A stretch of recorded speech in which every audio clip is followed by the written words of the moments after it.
In this video, I would like to provide a short overview of what STEM education is all about, some guiding principles during STEM implementation, the different STEM practices, the 3 approaches to integrated STEM, and some additional guidelines. Hopefully this will help us in our own journey in implementing our STEM program this year. The information from this video is from this awesome book called STEM Lesson Essentials, Integrating Science, Technology, Engineering, and Mathematics, written by Joanne Vasquez, Carrie Snyder, and Michael Comer. Whenever I refer to a book, this is the book I will be referring to. First, let's start with the definition of STEM. There are many different interpretations out there of what STEM is and how educators use it in different contexts. But we will be using the definition of STEM from the book, which is interdisciplinary approach to learning which removes the traditional barriers separating the 4 disciplines of science, technology, engineering, and mathematics, and integrates them into real-world, rigorous, and relevant learning experiences for students. Our program will try to not only integrate science, technology, engineering, and mathematics, but also social studies, language arts, art, music, and other disciplines. The first goal is the obvious one, the one that many educators use to justify the implementation of STEM, which is to help students function and thrive in our highly technological world, and help the country remain competitive in the global economy. According to the National Resource Council's report called Successful K-12 STEM Education, STEM education develops understandings and capabilities that are required of personal decision-making, participation in civic and cultural affairs, and economic productivity. The second goal is not as recognized as the first, but I believe is extremely important, which is the connection between disciplines. The application of this idea creates opportunities for students to gain deepened conceptual understandings and develop valuable skills that can be applied in different contexts.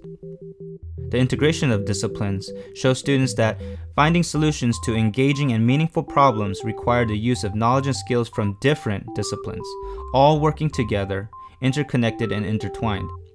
Think of disciplines as gears, all working together for one common purpose. The book provides some STEM guiding principles. First, focus on integration. Like I talked about previously, we need to help students see the connection and close relationship of concepts, helping them connect concepts that may seem disjointed to them. Second, establish relevance. This idea is emphasized throughout the whole book. It is our job as educators to explain why the knowledge and skills learned is useful, why they should care. It is easy to explain relevance when students are given real-world problems, current event situations, global issues, or any appealing event. Third, emphasize 21st century skills. The workplace our students will enter requires a workforce that can access information, solve problems creatively, and collaborate with others. Next, challenge your students.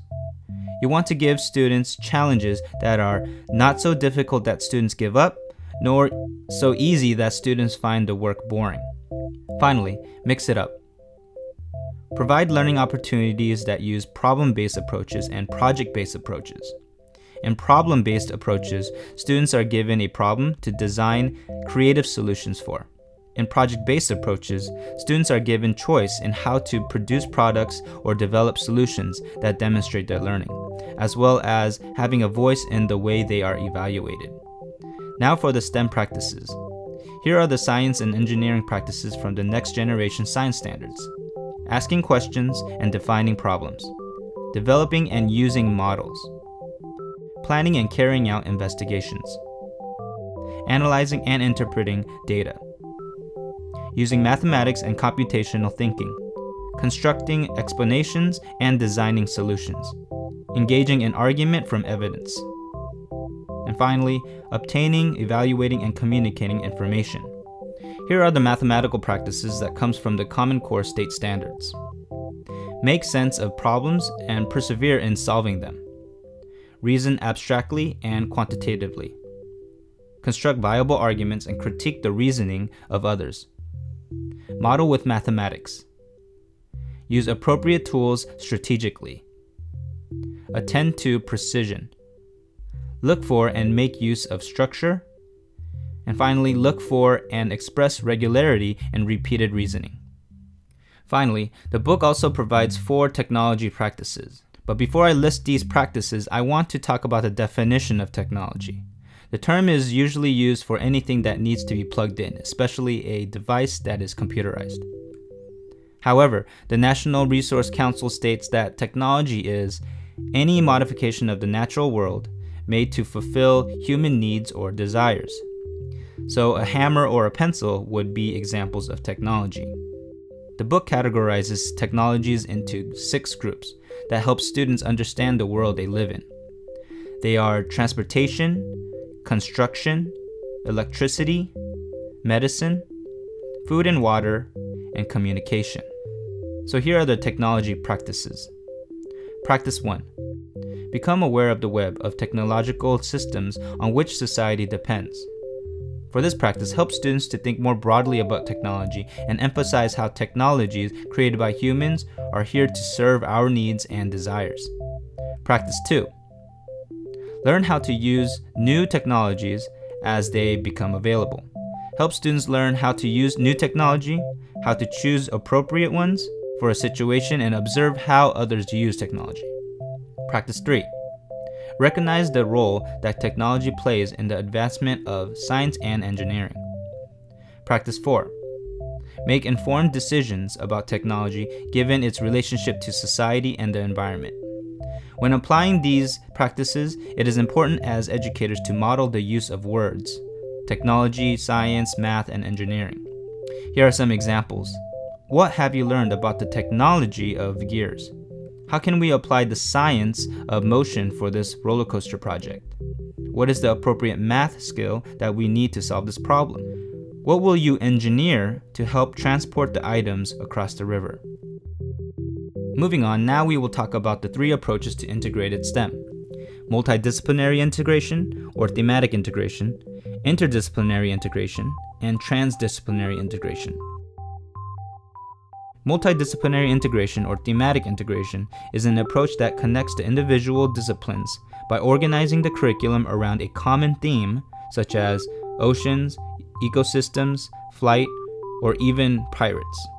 It provides a coherent learning experience and shows students that you can learn about a topic in different ways, through different disciplinary perspectives. It is recommended that you create a theme based on each discipline's standards, as well as using your students' interests. The negative to this approach is that the connection is only made through the theme and nothing else.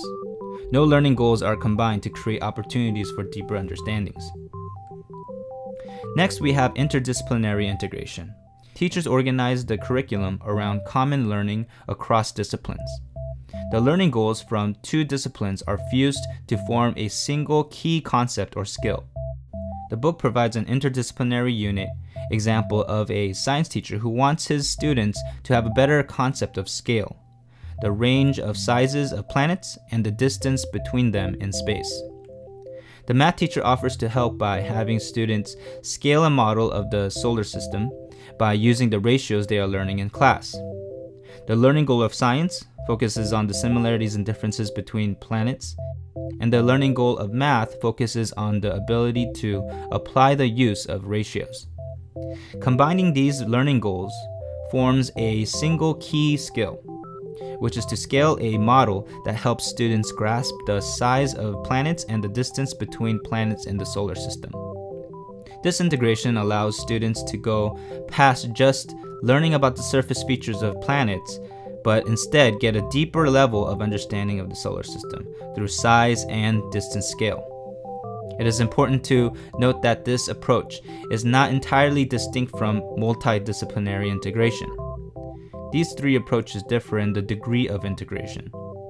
So in interdisciplinary units, the disciplines are identifiable but become less significant than in multidisciplinary approach. Last, we have the transdisciplinary integration, where students embark on real-world problems or projects where students apply knowledge and skills from 2 or more disciplines.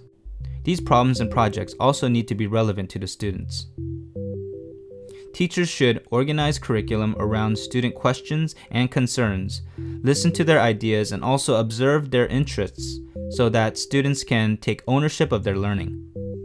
The transdisciplinary version of the example unit we looked at previously consists of skills and concepts from multiple disciplines. The essential question, or the driving question for the unit, was the following. How would a meteorologist forecast the weather on planet X? This question drives the unit, drives inquiry, and requires the learning objectives to be met for the question to be answered. In science, students would give a weather report from a different planet. They would need to learn how people predict the weather and imagine what it would be like to live on another planet. In art, students would build studio sets for the weather forecasts. In English, students would write out the script for the forecasts, and in math, they would find out how much time it would take for radio transmission to reach them from Earth. All of these learning opportunities from different disciplines help answer the real-world project-based essential question. It is important to note that you don't have to integrate all STEM disciplines in every unit. Project-based learning, or PBL, is very important to transdisciplinary learning. According to the book, project-based learning plus problem-solving equals transdisciplinary learning. There are 3 components of PBL. Essential question, that drives the whole unit. Standard-based STEM learning objectives, that give direction to the unit. And students' previous experiences. Here are some other characteristics of STEM PBL. Students are the center of the learning process. It is important to have students work on decision-making skills and apply their own interests and prior experiences when creating their culminating product or solution. Teachers are more facilitators or coaches who help manage time and logistics. Next, the project is central to the curriculum rather than secondary. They should be broken down into manageable pieces or small tasks and conclude with a product or performance. These projects should involve ongoing and multiple types of assessment with models and rubrics that students can use as a guiding resource. And of course, there should be opportunities for reflection, feedback, and improvements on their creations. For more information on PBL, you will find links to resources in the description below. Now, how do we get started in planning a STEM lesson or unit? Here are the strategies the book provides for implementation. Identify the content standards. Identify big ideas and key concepts. Identify the essential questions or driving question. Establish what the students will know and be able to do as a result of the unit or lesson. Create multiple and ongoing assessment opportunities throughout the learning experiences. Design interdisciplinary learning activities. You will need to decide which approach to use, multi, inter, or trans, that will be most effective for the learning goals. Thanks for watching the overview. I recommend reading the STEM Lesson Essentials book for more detailed information. For links to this presentation, to STEM practices, PBL resources, and more, look in the description below.